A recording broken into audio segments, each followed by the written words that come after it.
Start.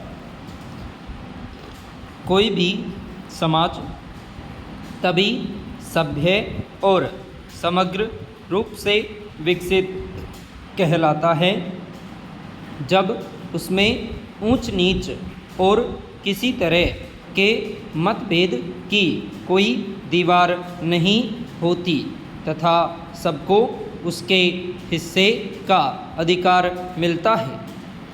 मगर इसे विडंबना ही कहा जाएगा कि आज़ादी के दशकों बाद भी भारतीय समाज में ऐसी कुप्रथाएं अपनी जड़ें जमाए हुए हैं,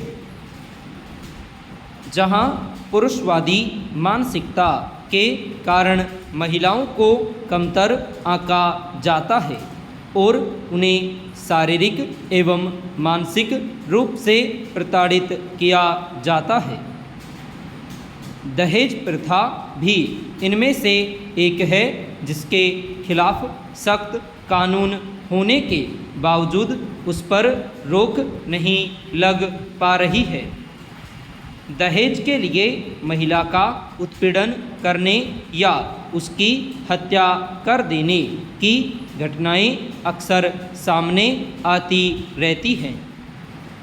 ऐसे ही एक मामले में सर्वोच्च न्यायालय ने शुक्रवार को सख्त टिप्पणी करते हुए कहा कि एक तरफ लड़की के परिवार से उपहार के नाम पर मोटी रकम ली जाती है और फिर भिखारी भी कहा जाता है। यह स्थिति बेहद शर्मनाक है। शीर्ष अदालत ने स्पष्ट कहा कि समाज में यह संदेश जाना चाहिए कि दहेज के लिए बहू और उसके परिवार को प्रताड़ित करना बर्दाश्त नहीं किया जाएगा। पैरा।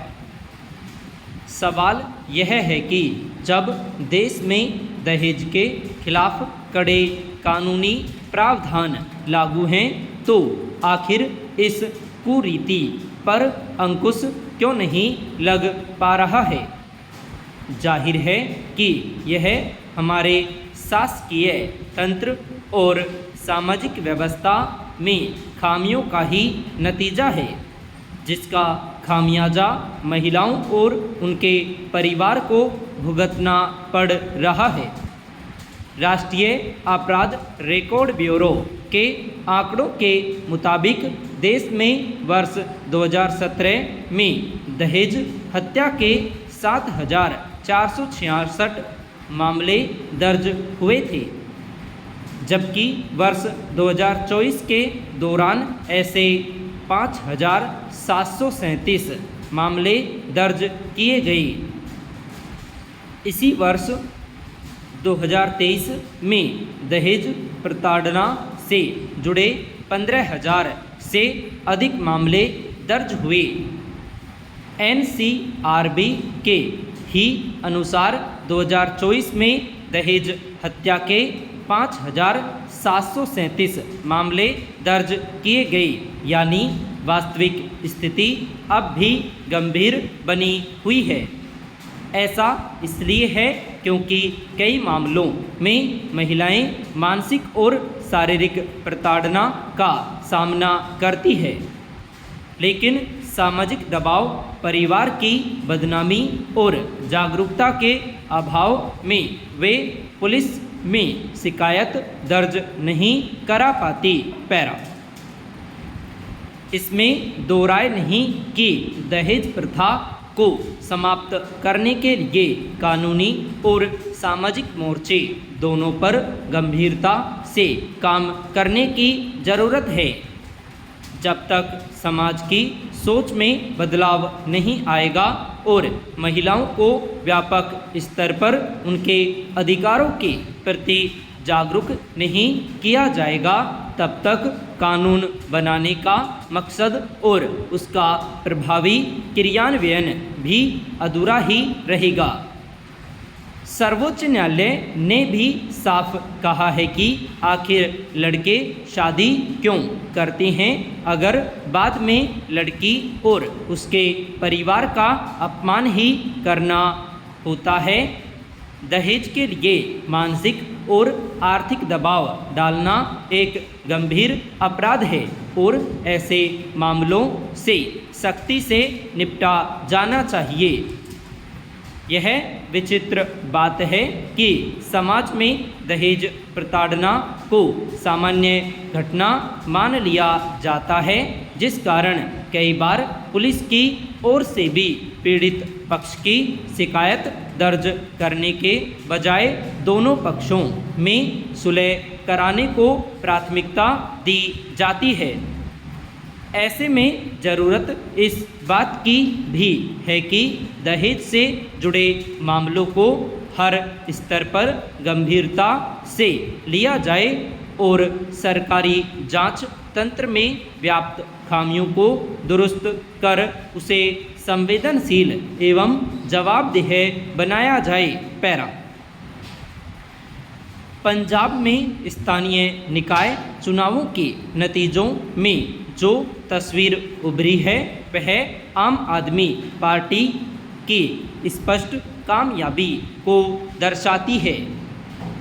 अगर इसे जनता के रुख के तौर पर देखा जाए तो यह अगले वर्ष राज्य में होने वाले विधानसभा चुनावों के नतीजों का भी संकेत हो सकती है। हालांकि राज्य में आम आदमी पार्टी की सरकार है और फिलहाल कोई बड़ा असंतोष वहां प्रत्यक्ष देखने में नहीं आ रहा है। इसलिए स्थानीय निकायों के नतीजों में अगर उसके शानदार प्रदर्शन करते हुए खुद को बाकी दलों के मुकाबले काफ़ी मजबूत राजनीतिक शक्ति के रूप में स्थापित किया है तो यह अप्रत्याशित नहीं है। दरअसल पंजाब के शहरी क्षेत्रों में आपने अपनी व्यापक पहुंच और मजबूत जनाधार बनाया है।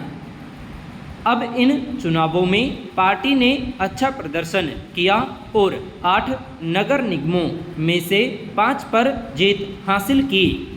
कहा जा सकता है कि इन इलाकों में सरकार के कामकाज को ज़्यादातर मतदाताओं ने अपना समर्थन दिया। वहीं कांग्रेस और भाजपा को भी जितनी सीटें मिली उससे फिलहाल उनकी राजनीतिक जमीन बची होने के संकेत मिलते हैं। पैरा। गौरतलब है कि पंजाब में नगर निगमों, नगर परिषदों और नगर पंचायतों सहित कुल 104 स्थानीय निकायों के 1977 वार्डों के लिए हुए मतदान के नतीजों में आपके 998 उम्मीदवारों ने जीत हासिल की।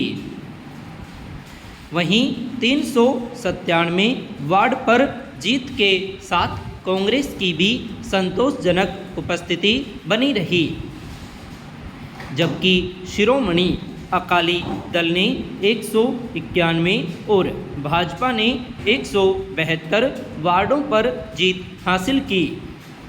जाहिर है अपने प्रतिद्वंद्वी दलों के मुकाबले आपने काफ़ी बड़े अंतराल से अपनी मजबूत उपस्थिति दर्ज की है।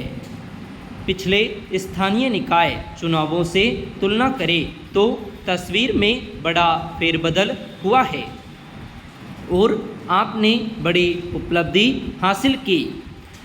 स्वाभाविक ही आम आदमी पार्टी इसे राज्य में अपनी सरकार के कामकाज और विकास कार्यों पर जनता की मुहर मान रही है। इसी के मद्देनज़र पार्टी को लगता है कि अगले वर्ष विधानसभा चुनाव में उसके सामने कोई मजबूत चुनौती नहीं है, मगर यह देखने की बात होगी कि स्थानीय निकायों में उभरे नतीजों का अगर विधानसभा चुनाव पर कितना प्रभाव पड़ता है।